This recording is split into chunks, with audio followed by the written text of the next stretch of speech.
Have you ever had one of those moments where nothing is technically wrong, but you still feel completely off? You are scrolling through your phone, watching videos, talking to people, doing your normal routine, but somehow your mood feels heavy. And the worst part is that you start thinking, why do I feel like this? Here is something most people misunderstand about happiness. You do not always have to fix your entire life to change how you feel in the next few minutes. Sometimes, you just need to interrupt the pattern your brain is currently stuck in. And there are 3 surprisingly simple ways to do that.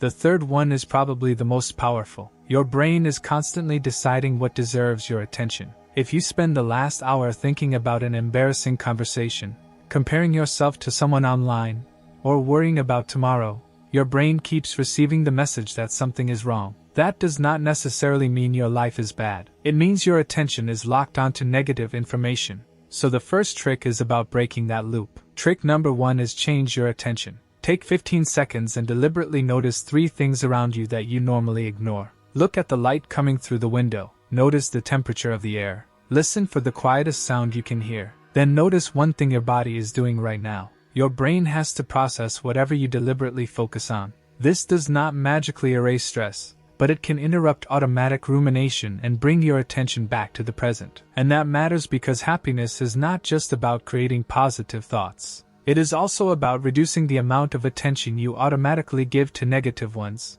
But there is another trick that goes one step further.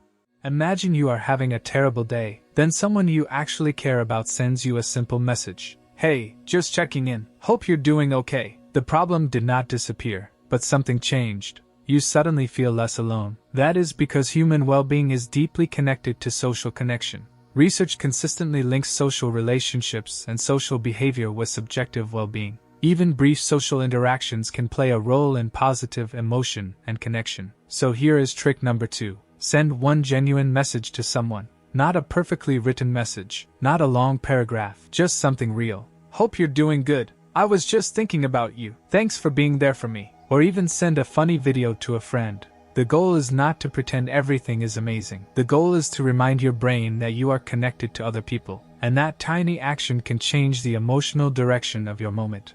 But now comes the trick that sounds almost too simple. Trick number 3 is force your attention to find one good thing. Right now, stop and think of one thing that is genuinely going okay in your life. It could be something huge, but it can also be ridiculously small. Your favorite song, a good meal you had today, someone who made you laugh, a comfortable bed, a place where you feel safe, or simply the fact that you made it through another difficult day. The important part is not saying, "My life is perfect." It is training your attention to notice something positive that is already there. Research on gratitude suggests a relationship between gratitude and life satisfaction, although the effects are not magical or universal. A large recent meta-analysis found that gratitude interventions produce a small overall improvement in well-being. And there is an important distinction here. You are not trying to force yourself to be happy. You are giving your brain another piece of information. Because when your mind is overwhelmed, it can become extremely good at noticing everything that is wrong while completely ignoring what is still going right. Now put all 3 tricks together. For the next 15 seconds, look around and notice what is actually happening around you. Then think of one person you genuinely appreciate. Then identify one small thing in your life that you are glad exists. That is it. You did not fix your future. You did not solve your problems. You did not suddenly become a different person, but you interrupted the automatic pattern, and that is the real idea behind these brain tricks. The goal is not to become happy on command. The goal is to become better at changing the direction of your attention, your behavior, and your connection with the world around you. Because sometimes your brain does not need a massive life change. Sometimes it needs a tiny interruption. And if you practice these small shifts consistently, they can become habits instead of emergency fixes. So the next time you feel randomly stressed, emotionally drained, or just not like yourself, do not immediately assume something is wrong with you. Pause, look around, reach out. Notice one good thing. Your mood may not completely change in 15 seconds, but you can change what happens next. And sometimes, that is where the shift begins. If this helped you, subscribe for more psychology-based videos that make your mind easier to understand.